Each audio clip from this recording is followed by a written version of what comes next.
Bonjour à tous, nous sommes le mercredi 25 mars 2026 et aujourd'hui, c'est mercredi, donc normalement je devais vous lire des petits contes, mais oh non, j'ai lâché l'affaire. En plus, c'était vraiment pour rigoler. Et puis en plus, c'était même pas moi qui avais écrit, c'était ChatGPT.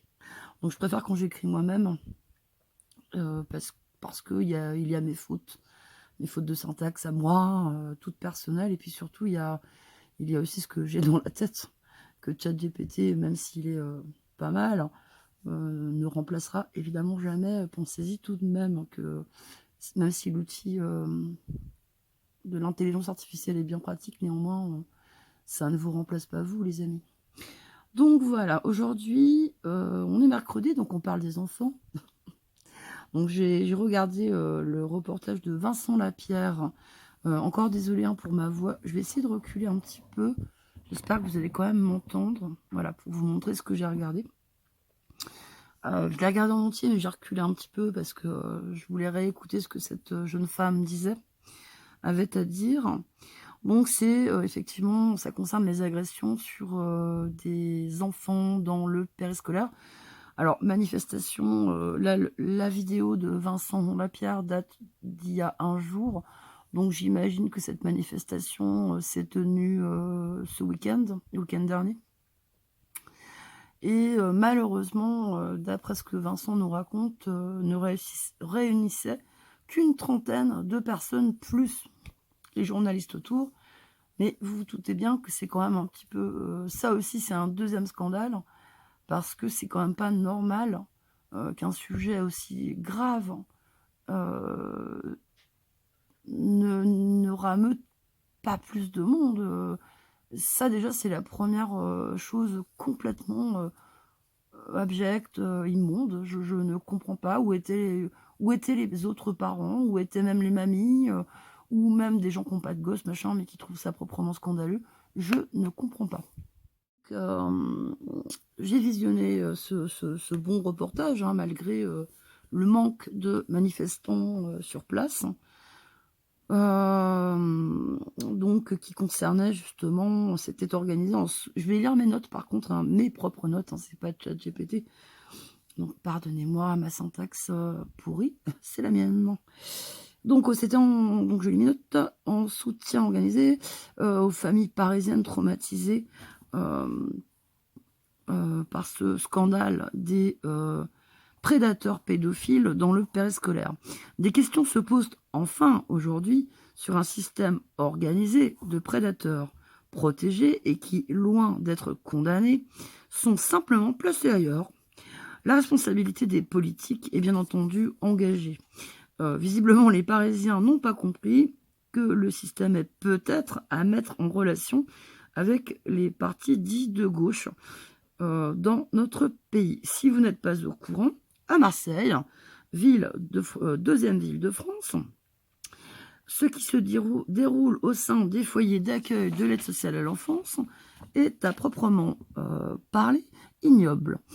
J'essaierai de vous trouver... Alors, c'est un reportage, il me semble, exceptionnel de France Télé. Donc, vous voyez, de temps en temps, voilà, il y a il me semble, une ou deux reporters, une femme, qui est allée enquêter, en particulier à Marseille, mais tous les foyers sont concernés, ne croyez pas.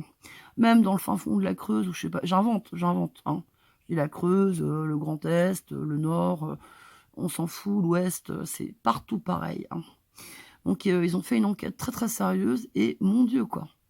Mon Dieu, mon Dieu. Ils ont même suivi des petites gamines. Donc, ce qui se passe dans ces foyers-là, je vais vous lire la suite de mes notes. Et proprement parler, c'est ignoble.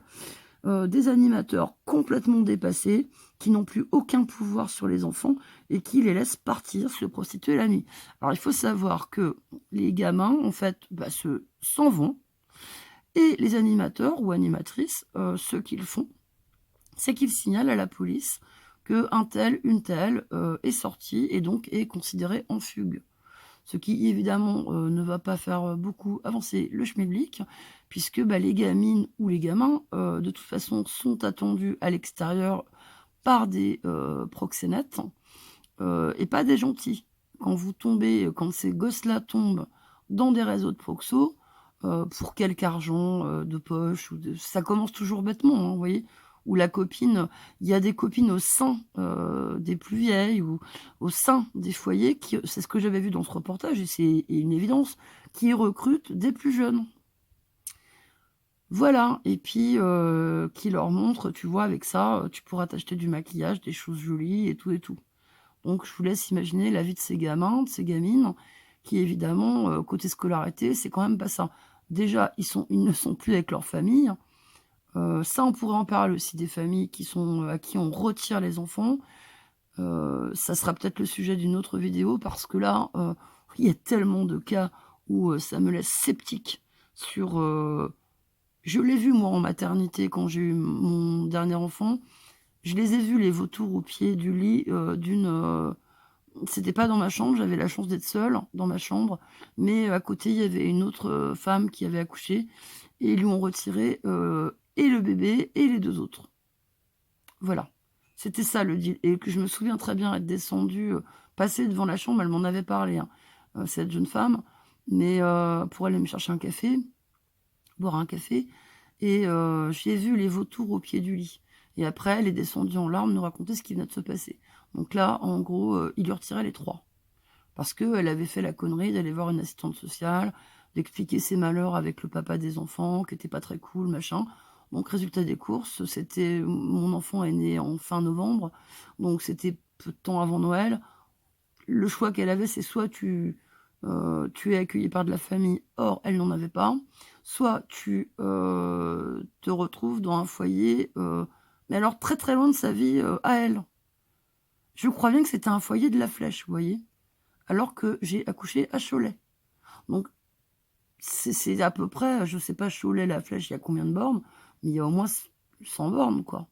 Donc voilà, on prend tout le monde, tu vas te retrouver dans un foyer pour, femmes, isolées, machin, tu Elle a dit non, et ben, ils lui ont pris les 3. Voilà, alors j'ai jamais repris de nouvelles d'elle, j'ai malheureusement pas eu de nouvelles, mais c'est ça le système quand même.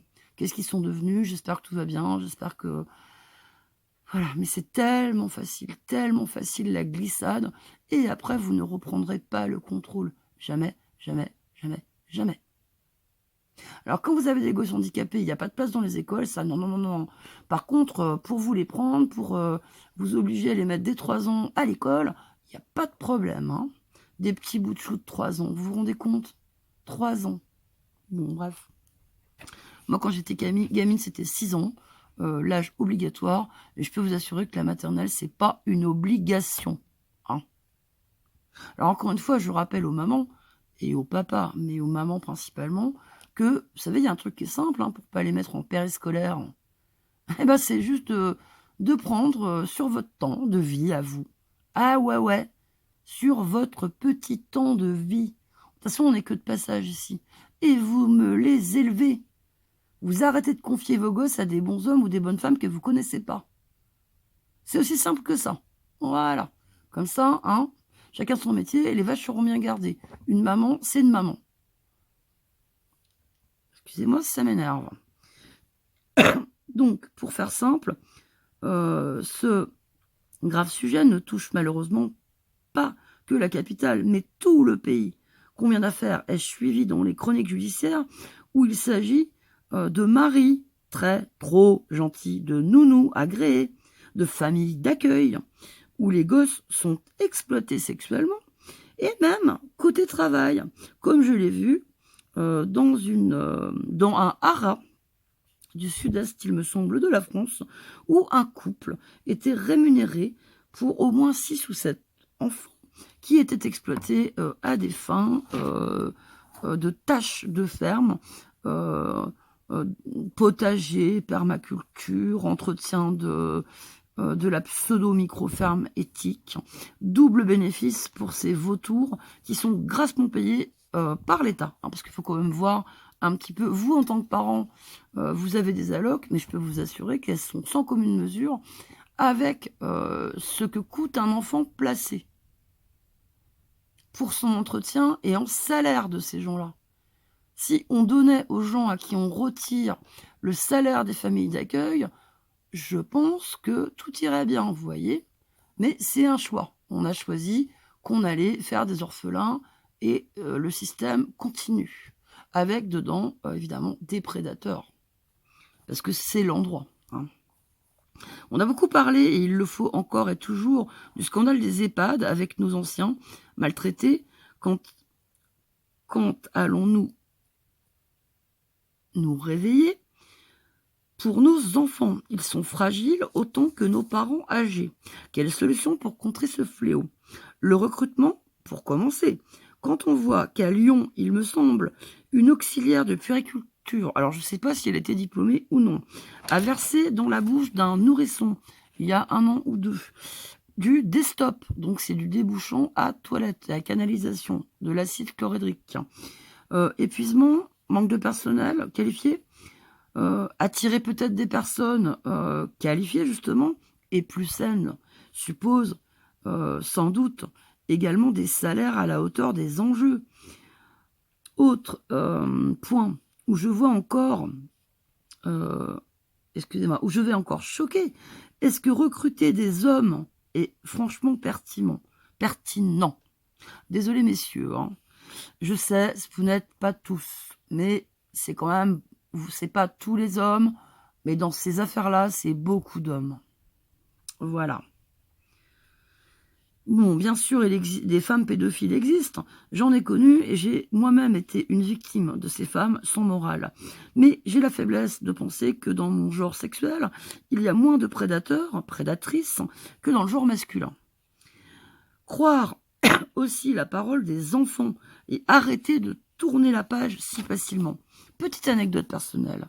Lorsque je militais encore activement aux côtés du Front de gauche, qui allait devenir la LFI, une amie qui se présentait à la députation tout de même, à qui je m'étais confiée sur ces choses de l'enfance, très très très très malsaines, où ma grand-mère militante, très active encore à l'époque, au sein du milieu Front de gauche, hein, femme dite forte, très grande gueule et très respectée dans ma région. Vous savez ce que mon ami m'a dit? Parce que, bon, on en a parlé, je lui ai dit, mais comment tu peux encore la voir? Donc, mon ami m'a dit, ma amie, entre guillemets peut-être, donc je précise que des réunions auxquelles je n'allais pas étaient organisées chez ma grand-mère. Donc cette amie m'a dit qu'elle me croyait, mais qu'elle dissociait la personne politique de ce que ma grand-mère, voilà, en tant qu'être humain, avait pu me faire subir enfant. Voilou. Donc à un moment donné, ça évitera peut-être qu'il y ait des mecs comme... Alors comment il s'appelle le mec là Ah, j'ai oublié son nom. Vous savez, le nounou là, homosexuel, défenseur de la LGBT, copain avec Manon Aubry. Ah, j'ai un trou de mémoire. Et qui faisait comme métier nounou. Hein, et qui faisait des choses atroces aux petits nourrissons bébés qu'il accueillait chez lui. Ça va me revenir, mais j'aurais coupé la vidéo, malheureusement. Donc, je pense qu'il faut continuer à parler et à faire tomber les réseaux, ainsi que les personnes nuisibles, que ce soit des personnes isolées ou des réseaux. De toute façon, les personnes isolées, je finis par penser que c'est quand même en réseau, voyez. Quand je vois le gars dont je vous ai parlé il y a 2 semaines, là, dans Détective, où le mec, il était visiteur de prison, et qui recevait chez lui tout un tas de mecs pas possibles. Vous croyez vraiment qu'il allait visiter des braqueurs? Moi, j'en suis pas convaincue, vous voyez, dans sa liste de copains, en ex-tolard ou tolard, voilà, vous voyez. Puis surtout que les pédos en prison, c'est pas ceux qui reçoivent le plus de visites. Donc, bah oui, on est bien entre soi, vous voyez bien. Et ces gars-là, ils ressortent un jour.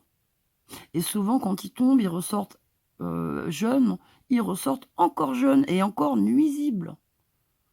Donc, j'aimerais bien que les Français se réveillent à un moment donné. Mais bon, visiblement, ça touche quand même pas mal ces affaires-là, la gauche. Et à Paris, et à Marseille d'ailleurs, ils ont revoté Socialo. Mais je vous aime, les gens. Bon, je vous embrasse tous. Et puis, j'espère que vous prendrez soin de vos enfants. Et pour ceux qui se posent la question, bah ouais, vaut mieux soit en pas en faire, soit vous prenez le temps jusqu'à temps qu'ils soient capables voilà, de de parler, vous les avez éduqués, de les protéger, bon sang, protégez vos enfants. Autant que vous protégez, il faut protéger nos anciens. Voilà, je vous embrasse tous et je vous dis à très bientôt.